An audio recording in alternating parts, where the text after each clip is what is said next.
Homework முடியண்டா time பாரு என்ன ஆயிடுச்சுன்ட்டு time 7 o'clock ஆயிடுச்சுல்ல போ சீக்கிரம் கிளம்புங்க சீக்கிரம் கிளம்புங்க தூங்கிட்டு தான் இருக்குதா செவனா 7 தூங்கிட்டு தான் இருக்கும் இன்னொரு ஒரு 10 நிமிஷம் போட்டோம் எப்படி பரப்பலா இருக்கும் 7 ஓடினே இருக்கிறது பின்னாடி நம்மளும் ஓடணும் 7 o'clock ஈஸியா தலை கட்டணும் நிம்மதி இப்படி குடிச்சிக்கிற நான் என்ன பண்றது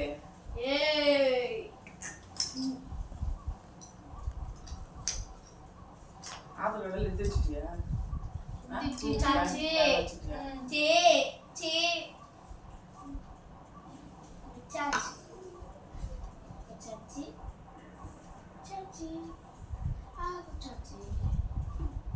சீக்கிரம் வாமார் முடிப்பா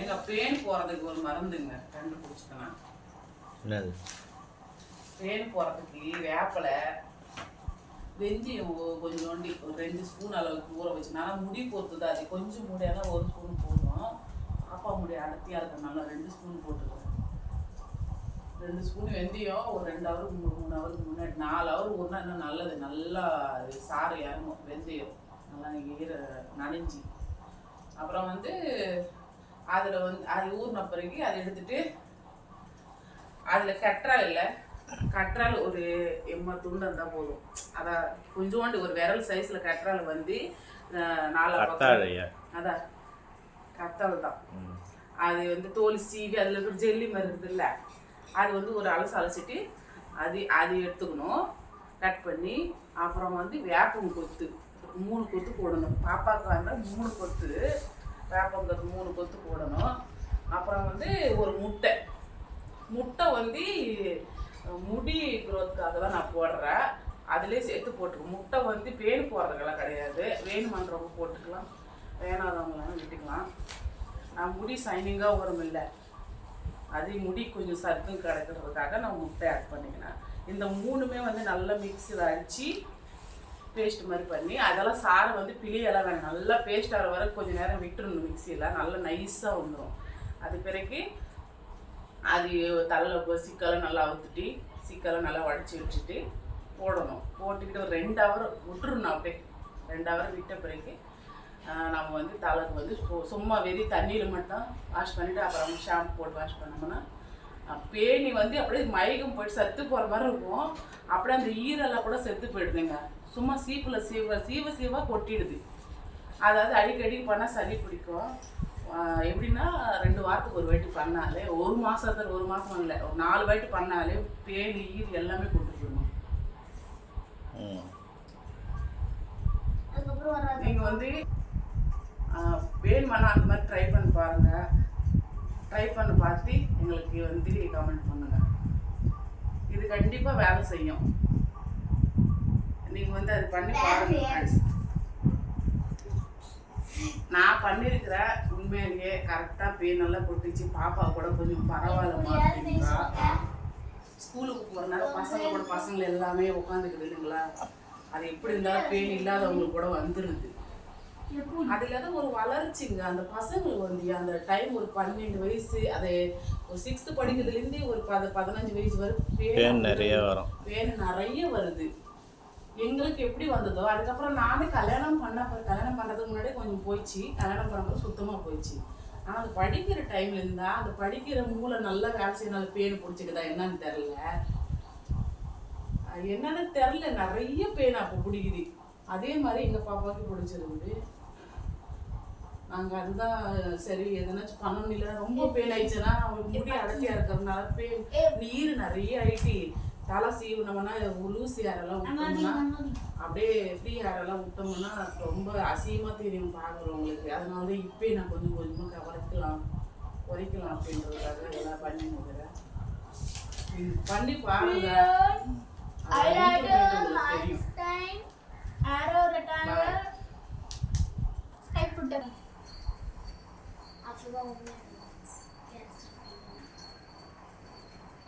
எடுமா கண்ணாடி மாமா பேசுற டாக்டர் இன்னொன்று என்னன்னா பசங்க வந்து ரொம்ப சோம்பேறித்தனமா வருது, சோம்பேறித்தனமா இருக்கிறாங்க. சுறுசுறுப்பு கிடையாது. என் பையன் ஒரு அளவுக்கு ஓகே, என் பொண்ணு ரொம்ப சோம்பேறித்தனமா இருக்குது.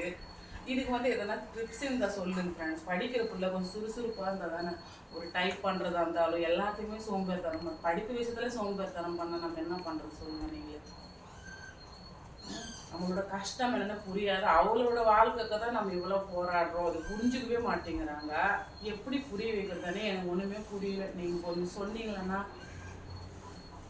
நானும் யூடியூப்பில் போட்டு போட்டு பார்க்குறேன், எதுவுமே செட் ஆகல. நானும் அவங்க சொல்கிறதெல்லாம் பார்த்து நானும் அதே மாதிரி செய்கிறேன். ஒன்றும் வேலைக்கு ஆகல. நாங்களே படிக்கலை, கஷ்டப்படுறோம். இவங்களாச்சும் படித்தா சொத்து சோகம் வந்து அதில் கூட எடுத்துன்னு போயிடுவாங்க. ஆனால் வந்து படிப்பு யாருமே எடுத்துக்க முடியாது இல்லைங்க. எத்தனை வாட்டி சொன்னாலும் புரிஞ்சுக்க மாட்டேங்கிறாங்க.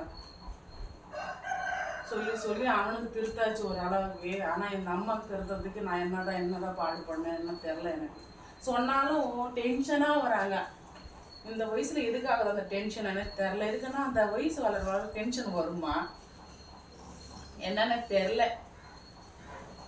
கொஞ்சம் நீங்கள் கமெண்ட் பண்ணாலும் பண்ணுங்க, இல்லைன்னா டைரக்டராக நீங்களே ஒரு வீடியோ போடுங்க. அதுக்கானது பார்க்குறவங்க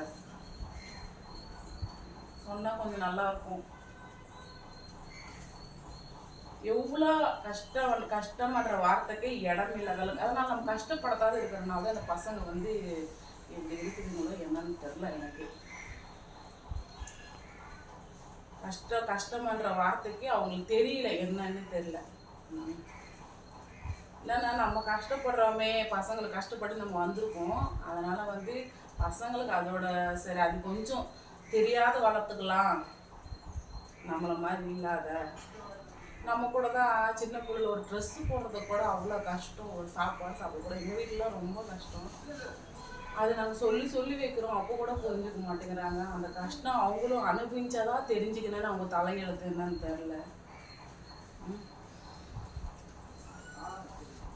எவ்வளோ வாட்டி சொல்லி சொல்லி பார்க்குறோம், எங்களை மாதிரி நீங்கள் கஷ்டப்படக்கூடாதுன்றமா நாங்களும் இது பண்ணுறோம் அது பண்ணுறோம்.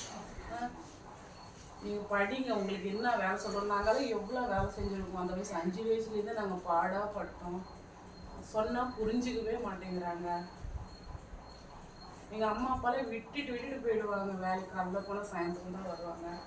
ஆனால் இவங்களுக்கு நாங்கள் பக்கத்துலேயே பசங்களை விட்டுட்டு போக முடியாத ஒரு காரணத்துக்காக நான் எங்கே வேலைக்கு கூட போக முடியல. போனாலும் ஒரு மாதம் முழுசாக இருக்கிறதே கஷ்டமாக இருக்குது. அதுக்குள்ளே ஜுரம் வந்துடுது, உடம்பு சரியில்லை போது, கை கால் உடச்சிட்டு வந்துடுறாங்க.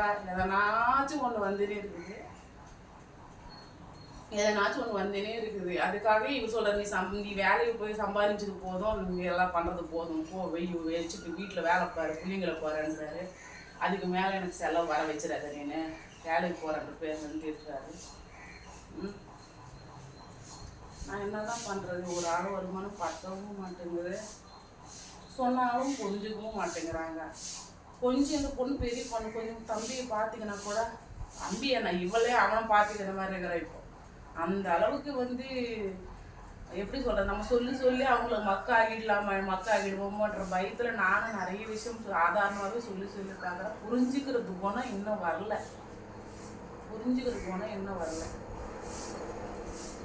சொன்னாலே டென்ஷனாக வராங்க. அம்மா எதுக்காக சொல்கிறோம், ஒரு செகண்ட் நம்ம 8th படிக்கிறாமே, என்னத்துக்கு நம்ம எதனாச்சும் யோசிச்சு பார்ப்போம். எதுக்காக அவங்க அவ்வளோ ஃபீல் பண்ணுறாங்க? நம்மளுக்காக தானே. நம்ம என்ன அவங்க வேலை செஞ்சு சம்பாதிச்சு கொடுக்குறாங்க? நம்ம தானே படிக்கிறோம். ஒரு எல்லாமே ஒரு டவுசர்லேருந்து எல்லாமே நம்ம தான் எல்லாம் செய்கிறோம். ஒரு பச்சை தண்ணி குளிக்கிறதுக்கு தண்ணி கூட நம்ம தான் ஊற்றி கொடுக்கணும். இன்னும் எவ்வளோ தான் பண்ணணும் ஒன்றும் புரியல. இவ்வளோ பெரிய பசங்களாக இருக்கும், சின்ன பிள்ளை செஞ்சிடலாமே. இவ்வளோ பெரிய பசங்களாக இருக்கும்போது நம்மளால செய்ய முடியல. வேறு எல்லாத்தையுமே நம்மள தான் எதிர்பார்க்குதுங்க. அதுங்களும் கொஞ்சம் கொஞ்சம் செஞ்சுக்கினா தானே நம்மளும் அடுத்த வேலை பார்க்க முடியும். ரொம்ப கஷ்டமாக இருக்குது. எல்லாத்துக்குமே அம்மா அம்மா அம்மா அம்மான்னா நான் என்ன பண்ணுவேன்? அவனே கூட பரவாயில்ல, இந்த பையனே கூட பரவாயில்ல ஒரு அளவுக்கு. அப்படி சொன்னாமானா அவனை தானே பார்த்துக்கிற நீனே, அவனை தானே கொஞ்சம் நெய்கிற நீனே. அதுக்கு நீ அவனே பெற்றுக்க வேண்டியதானே. எங்களெல்லாம் ஏன் பெற்ற, என்ன ஏன் இப்படி டார்ச்சர் பண்ணுற, என்னையே அடுத்தவங்கள மாதிரி பார்க்குற, இப்படியெல்லாம் பேச மாட்டோம் திறமை இருக்குதுங்க. ஆனால் வீட்டில் எதனா செய்யணும், அம்மாவுக்கு ஹெல்ப் பண்ணணும். நம்ம வேலை நம்ம பார்த்துக்கணும், அதுவே பெரிய ஹெல்ப்ஃபுல்லாக இருக்கும் அப்படின்னு நினைக்கிறதே கிடையாது. இதுக்கு எதனா டிப்ஸ் இருந்தால் சொல்லுங்க ஃப்ரெண்ட்ஸ் நீங்களே.